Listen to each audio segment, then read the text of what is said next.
Армысыздар, ТТК қырғи арнасында ашық әңгіме. Бүгінгі біздің қонағымыз Казталов аудандық мәслихат депутаты Серікбол Сағындықұлы Кадемов. Серікбол мырза, шақыртуымызды қабыл алып, уақытыңызды бөліп бергеніңізге алғысымызды білдіреміз. Ашық әңгіме бағдарламасының атап тұрғандай, біз тараптан қойылатын сұрақтарға келген қонағымыз ашығынан жауап береді. Дайынбыз ғой? Әрине, дайынбыз. Ендеше мынадан бастайық. Өткен жылы үлкен саяси науқан болды, депутаттарды сайлау. Осы науқанға өзіңіз қатыстыңыз, халық қалап өзіңізді депутат қылып сайлады. Ешқандай партияның атынан түскен жоқсыз. Иә. Өзіңізді өзіңіз ұсындыңыз. Жалпы депутат болудағы мақсат? 23 жылдың жаңа наурыз айында өзіңіз айтқандай мәслихат депутаттарын сайлау кезінде жаңа сайлау туралы заңның 104-ші бабына сәйкес өзімді өзім ұсыну арқылы мәслихатқа депутатқа кандидатымды ұсындым. Халық қолдап мандатымды алдым, мәслихаттың қазіргі таңда депутатын.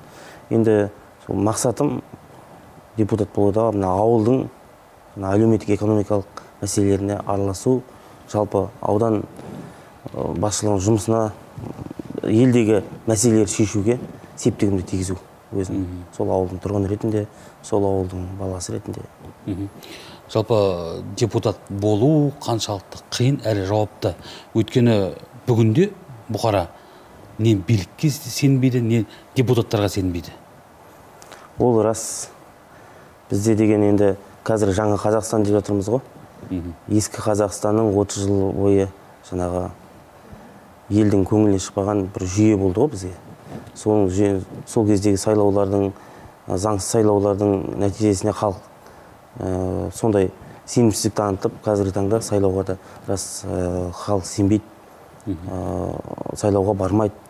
Сол кездегі жаңағы явка дейміз ғой, явкалердің жоғары болуы қазіргі таңдағы әділетті сайлаулардың несіне қарағанда сол кездегі сайлаулардың жалғандығы қазір көрініп тұрды.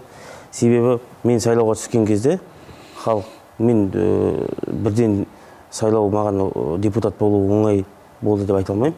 Себебі өзімнің сенімді өкілдерімнің, байқаушыларымның арқасында сайлау біздің өзім жағынан сайлау енді әділетті өтіп, дауыс бәрі ешқандай дауысын торлатпай, халықтың әділетті сайлау өткізгені рас біздің жақта. Жалпы халық қалаулысы болғаннан кейін елдің мәселесін көтеру сіздерге міндет. Осы қаншалықты сіз лайықты іс атқарып жүрсіз, елдің мүддесін қорғап, мәселесін көтеріп? Енді жаңағы өзім айтып өткендей, өзімді өзім ұсыну арқылы депутат болғаннан кейін мен ешқандай партияның құрамында жоқпын. Халық сайлағасын, халықтың арыз талабын жаңағы жергілікті атқарушы билікке жеткізу менің басты міндетім. Бізде енді ауданда мәселе жоқ емес, мәселе көп. Біздің енді аудан үлкен аудандардың бірі ғой. Казталов ауданында қазіргі таңда 16 округ бар. 16 округ, ауылдық округ және 47 елді мекен бар. Ол өте елді мекендердің көптігі, онда мәселенің де көптігінің белгісі. Енді біздің мәслихатта қазіргі таңда 11 депутат сайланды. Өзім сол Казталов ауданының Көктерек және Қарасу елді мекендер ауылдық округінің депутаты болып сайландым. Енді мәселе өте көп ауылда. Оны шешу оңай емес. Айттыңыз ғой, енді 47 елді мекен бар деп. Енді әкім қаралар бармайтын ауданнан шалғайдағы ауылдарға әлеуметтік желіден көріп отырамыз. Өзіңіз барып, аяқтай ауылдың тұрмыс тіршілігімен танысып жүрсіз. Шалғайдағы ауылдарда көзіңізбен көріп келдіңіз ғой, қандай мәселе бар? Шалғайдағы ауылдарға жалпы мәселелер өте көп, шыны керек. Жол мәселесі бар. Оның үстіне жаңағы мысалы көпке бармай-ақ, мысалы біздің Қарасу ауылы ең аудан орталығынан шалғай орналасқан ауыл. Қазір Қарасуға барып қарасаңыз, бір өткен ғасырға барғандай боласыз. Себебі мектебі 30 жыл бойы тәуелсіз алды, ешқандай жөндеу көрмеген, мәдениет үйі жөндеу көрмеген. Енді ешқандай тиісті деңгейде негізі ауылдық округтарға көңіл бөлініп жатқан жоқ. Тұрғындармен кездесеміз, арыз талаптарын тұрғындар айтады, бірақ сол тұрғындардың арыз талаптары біз қазіргі таңда тиісті деңгейде орындалып жатқан жоқ, ол шындық. Неге орындалып жатқан жоқ? Сіздер ауылдың мәселесімен танысып, оны әкеліп атқарушы билікке жеткізетін сіздер. Бұл жерде сіздер жеткізбей жүрсіздер ме, әлде сіздердің жеткізген талаптарыңызды орындамай жүр ме? Бұл жерде Айдос мырза, сізге айтайын, бір қатар кедергілер бар. Себебі көпке бармай-ақ, мына Көктерек ауылына қарасты Саралжын елді мекені биыл мектеп салыну керек болатын. Мектеп салуды ұтып алатын мердігерлер, жауапсыз мердігерлер қазіргі таңда көптеген жобаның орындалуына кедергі жасап отыр. Ол біздер жергілікті атқарушы биліктен көреміз, халық түсінбейді, әкімдерден көретін. Ол бұл жерде жауапсыз мердігерлер көп нәрсеге кесірін тигізіп отыр. Тендерді ұтқасын жерде жұмысты соңына дейін апармайды, уақытында аяқтамайды. Осының бәрі халықтың жергілікті билікке, жалпы билікке сенімсіздігін тудырады. Жосықсыз мердігерлердің кесірінен сіздердің абыройларыңызға нұқсан келеді дейсіз ғой? Солай. Енді ауыл аймақтағы мәселені айтып жатсыз ғой, жолдың мәселесі, су мәселесі де көп күрделі. Өзіңізді жаңағы медицина қызметкері ретінде жақсы білеміз, рентгенолог, фтизиатр ретінде, ақ халатты абзал жан ретінде айтыңызшы, медицинамыздың жағдайы қандай бүгінде біздің? Жалпы біздің... Өйткені пандемия кезінде көрдік қой қандай деңгейде екенін. Медицина саласына жалпы елдің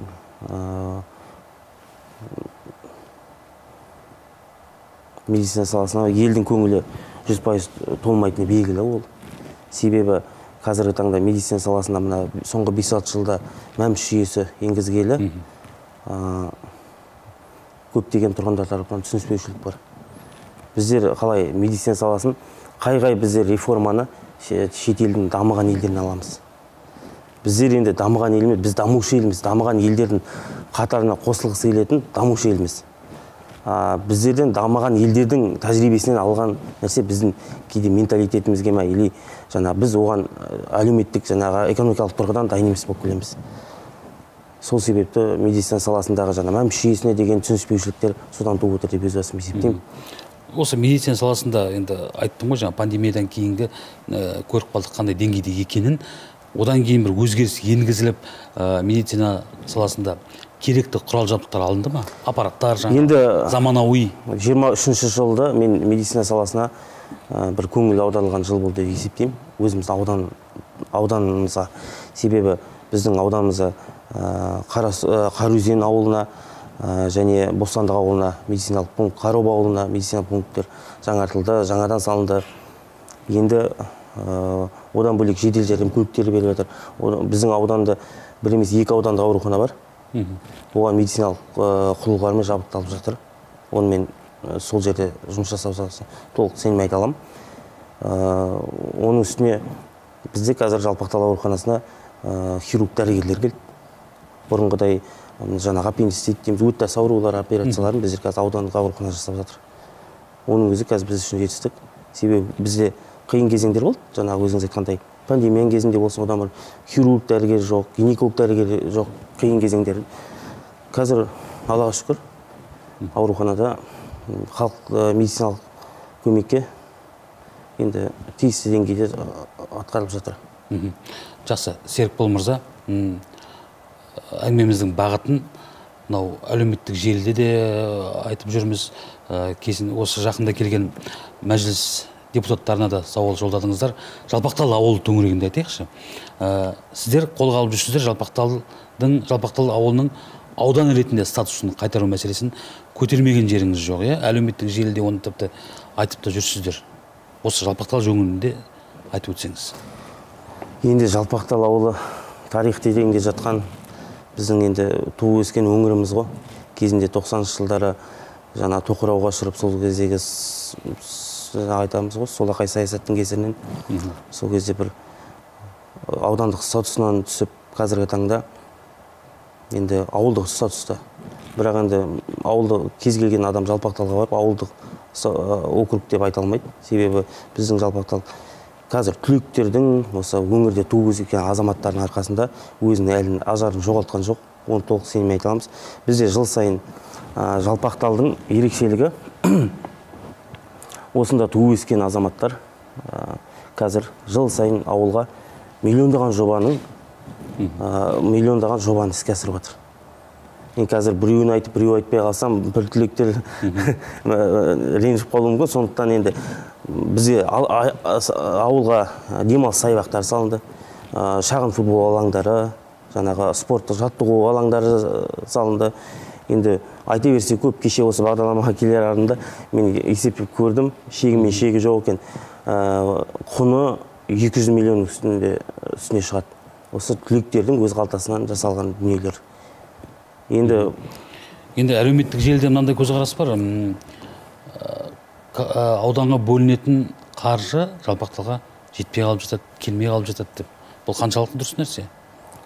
Енді ол рас, осы кезге шейін бізге облыс әкімі жаңа халықпен кездесуге келген кезде айтатын, қазіргі емес, бұрынғы облыс әкімдері де мен Жалпақтал мен Казталовкіні біздер жаңағы өз бақылауымызға аламыз, бюджетті тең деңгейден, бірақ тең деңгейінде бөлініп жатқан жоқ. Оны мен мәслихат депутаты ретінде оны жоққа шығарамын. Себебі сіз ойлаңыз, Айдос мырза, бізде 16 ауылдық округ бар және 47 елді мекен бар. Егер Казталовка мен Жалпақтал аудандық бюджетке таласып тұрған басқа ауылдар соның зардабын шегіп отыр ғой, былай қарағанда. Басқа ауылдарға ешқандай көңіл бөлініп жатқан жоқ. Жалпақталдың аудандық статусын қайтару мәселесін өздеріңіз қолға алып, облыс әкіміне де өтініштерін жеткіздіңіздер. Күні кеше келген мәжіліс депутаты Нартай Аралбайұлына да жеткіздіңіздер. Тіпті министрлікке де хат жаздыңыздар, жауапты. Әлеуметтік желіде міне мынадай жазбаға қалдырған екенсіз. Бұл алғашқы ең бірінші жолдағандарыңыз талдау қорытындысы бойынша мыналар анықталды. Теріс көші-қон тенденциялары қаржылық өзін-өзі қамтамасыз ете алмау, әлеуметтік экономикалық дамудың төмен перспективалары. Жұмыс істеп тұрған ауданның әлеуметтік экономикалық дамуындағы өңірдің Жалпақталдың төмен үлесі деп, оған өзіңіз талдау жасап, астына мынандай пікір қалдырған екенсіз. Осы талдауды оқып отырып, Жалпақтал өңірінде әлеуметтік экономикалық дамудың төмен перспективалары деген сөзі жүрекке ауыр тиіп, көңілге кірбің салған жасырмаймын. 10 жылдан бері ел түлектері тарапынан ауылға миллиондаған қаржының жобаларының іске асыруын осылайша бір сөйлеммен жоққа шығаруға боламай екен. Бұл боламын деген баланың белін бумай бетінен қағу емес пе деп өзіңіздің ренішіңізді әлеуметтік желіге салған екенсіз. Рас, жақында әлеуметтік желіге осы жазбаны қалдырдым. Себебі біз Жалпақтал ауылының қайтадан аудан болып қалуын қалаймыз, ол бұрыннан белгілі. Енді өткенде осы мәжіліс депутаттары келген кезде де осы ұлттық экономика министріне біз Нартай Аралбайұлы осы жөнінде хат жазған екен. Соның хатты ұлттық экономика министрі біздің облыс басшылығының талдауына сәйкес жауап берген. Бірақ енді облыс басшылығының осы бір талдауының қате тұстары көп. Жалпақталдағы төмен перспектива деген мен өз басым келіспеймін. Ол деген мына түлектердің жаңа айтып отқандай 200 миллион үстіне жуық жоба іске асып, елге тарту жасалды ғой, түлектердің қалтасынан шығып. Соның бәрін жоққа шығару деген сөз ғой. Мен осыған келіспей ренішім жазғаным рас. Енді біздер 2013 жылы басталды. Қателеспесем 2017 жылы Нұрсұлтан Назарбаевтың рухани жаңғыру бағдарламасы аясы сол шыққанда 2017-те шықты. Жалпақталдың түлектері бұны рухани жаңғыру 2013 жылдан бастап кетті. Сонда 2013-тен есептеп қарағанда кеше деген көп жобаларды тіпті шегі мен шегі жоқ. Бізде Жалпақтал мен Казталовкінің айырмашылығын қарасаңыз, Казталовкіде шағын футбол алаңы екеу болса, екеуі де мемлекеттің қаржысынан салынды. Бізде 5 шағын футбол алаңы бар. Ол 5-еуі де бізде түлектердің өз қалтасына салған. Яғни тұрғындардың өзінің салып алғаны. Бір ғана 22 жылдың күзінде бізге салынды, бірақ ол әлі пайдалануға берілген жоқ. Себебі сапа сын көтермейді, оған ойнауға тыйым салынған. Себебі жаңағы жұмсақ нелер төселмеген, денсаулыққа балаларға зиян деп оны әлі пайдалануға берілген жоқ. бөлінеміз деп бастап жүрген, бөлінеміз деп демей ақ қояйықшы, аудан статусын қайтару деген бастамаларыңызға жалпақтал тұрғындар қолдайтыны енді шындық қой. Казталов аудан тұрғындары қандай пікірде? Жаңағы екі елдің арасында бір-бірін деген бір Айдос мырза, дұрыс айтасыз. Бөлінеміз деген осы сөз айтпай ақ қояйық. Бөлінеміз деген сөз өте қате. Біздер бұрынғы Жалпақтал ауданын қайта құру мәселесі. Казталов. Енді соңғы мына президентіміз Қасым-Жомарт Кемел Тоқаевтың мына соңғы жарлығында шекаралық саяси аудандарға көп мән берейік деп айтты ғой. Бізде енді Казталов ауданы бізде шекаралық тұрғыдан шекаралық аудан болып есептеледі ғой. Оған тиісті деңгейде көңіл бөліну керек. Шекарамыз мықты, ел болуымыз керек деген сияқты. Енді Казталовқа тиісті деңгейде көңіл болу үшін, Казталов ауданының дамуы үшін бізге деген көп бірқатар кедергілер бар. Бізде округтарымыздың көптігі, елді мекендеріміздің көптігі, осының бәрі Казталовтың жекелей шекаралық аудан ретінде дамуына кедергісі бар. Менің ойымша, Жалпақтал ауылын бұрынғы аудан статусын қайтару керек. Енді ол жөнінде мәселе көтеріліп жатыр қазір. Казталов ауданының белсенді азаматтары да қазір хабарласып, осы екі ауданды, Жалпақтал ауданының бұрынғы статусына қалпына келтіруге бірге жұмыстанайық деген. Казталов қарсы емес. Қарсы емес. Осы нақтылап алайық, қарсы емес. Қарсы емес. Халық бәрі бірдей пікірде. Бірдей пікірде. Рухани жаңғыру деп айтып қалдыңыз ғой, осы 2022 немесе 21 жылдары деймін. Жалпақтал ауылы республикалық деңгейде бір үлкен дамыған ауылдардың қатарына кірді, иә? 21 жылы, қателеспесем, 21 жылы министр Аида Балаева ханымның өз қолынан Қазақстанда ең мейірімді ауыл деген марапатталып келді. Енді ол да мейірімді десе, затына сай, енді түлектері ауылына болса, патриоттық мейіріммен қарайды ғой. Ол кезде, қателеспесем, Павлодар қаласында өткен байқау, бірінші орын Жалпақтал ауылы, екінші орын Түркістан, үшінші орын Алматы облысы болған сияқты. Енді бізде Жалпақталда қазір меценаттар да көп. Өзіңіз біліп жатқанда шығарсыз. Бізде деген 3 меценат, Ақпатер, қателеспесем Ақпатер, Сарықұдық, Жаңажол ауылына меценаттар медпункт салып берген өз қаражатынан. Сіз келеді дегеннен кейін біздің әріптестеріміз өзіңіздің әлеуметтік желідегі парақшаңызды зерттеп шыққан екен. Ол жерде көбіне енді мынау елдің мәселесін көтеріп, енді биліктің де шымбайына тиетіндей жазбаларыңыз бар екен. Осындай жазбаңыздан бір таяқ жеген күндеріңіз болған жоқ па енді? Жоқ. Тікелей түсінбеңіз. Қысымдық көру. Жоқ, Айдос мырза, менің өзім ұстаным бар. Біздер былай ғой, бір аудандық жергілікті атқарушы билікке бір сын айтсаң, бір сені үкіметке қарсы, мемлекетке қарсы бір не дейтін еді. Сені бір оппозиционер көріп кетеді. Осы қате ұғым. Мен ешқандай оппозиционер емеспін. Мен мемлекеттің жаңа Қазақстан деген идеяны қолдаушы азаматпын. Сол себепті осы мәслихатқа депутат болып келдім. Енді аудан басшыларына сын айтсам, жергілікті атқарушы билікке сын айтсам, ол мен депутат ретінде сын айтуға хақым бар. Енді ол мен мемлекетке қарсы деген сөз емес. Осыны ажырата білу керек. Енді бір қысымдықты бір блогерлер бар да, мысалға, осындай сіз сияқты депутаттар пайдаланып, солардың айтқандарын өсіріп айтып, жаңағыдай болмаған нәрсені болдырып жазып, кейде бір өсіріп кететін ондай жағдай. Жоқ, мен кейбір депутаттар бар, қасына бір блогерлер ілестіріп алып, жаңағыдай өзім пиар жасайды. Қазір енді пиардың заманы ғой, ешқандай пиар жасаймын емеспін. Мен өзім жаңағы қандай мәселе қозғасам да, елдің, осы ауылдың мәселелерін қозғаймын. Одан артық біреуді мақтап, біреуді ондай әдетім жоқ.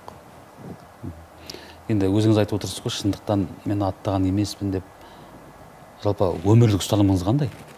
Менің өмірлік ұстаным, мен осы медицина университетін Ақтөбеден бітіргеннен кейін бір 3-4 жылдай Ақтөбе облысында жұмыс жасадым. Одан кейін сол кезде мен туған жердің қадірін түсіндім. Өзім бұрынғы аудан Жалпақтал аудан Көктерек ауылының баласымын. Басты мақсатым мен елге келіп қызмет жасау болды. Қазіргі таңда елге қызмет жасап жатырмын. Елдің жаңағы мәселелеріне де араласып жатырмын. Өзім басты мақсатым туған елге қызмет ету. Туған елдің гүлденуіне бір септің, жаңағы Абай атамыз айтқандай, сенде бір кірпіш дүниеге кетеңді таптап арқалан деп. Соған туған жеріміздің Жалпақтал өңірінің бір кірпіші болып қалансам да, сол мен азаматтық парызым. енді Серікбол мырза шақыртуымызды қабыл алып келгеніңізге тағы да алғысымызды білдіреміз. Елімдеп еміренген қолға алған жобаларыңыз, істеріңіз баянды болсын. Бағдарлама соңында ашық әңгіме бағдарламасына деген өзіңіздің айтар ойыңыз, ниетіңіз болса. Енді сіздерге көп-көп рахмет. Осы бағдарламалар жалпы мына мемлекеттік басқару жүйесінде болсын, мына қоғамдық белсенді азаматтардың пікірін ел естіген жақсы. Ашық әңгіме жақсы деңгейде өтті. Сізге шығармашылық табыс тілеймін. Шақыртуыңызға көп-көп рахмет. Ел аман, жұрт тыныштықта қауышайық дегім келеді. Халық қалаған депутат ретінде халықтың мәселесін көтеру сіздерге міндет, сол міндеттен ауытқымаңыздар. Рахмет. Міне, құрметті телекөрермендер, бүгінгі бағдарламамыз осымен тамам. Келесі хабарымызда жүздескенше аман сау болайық.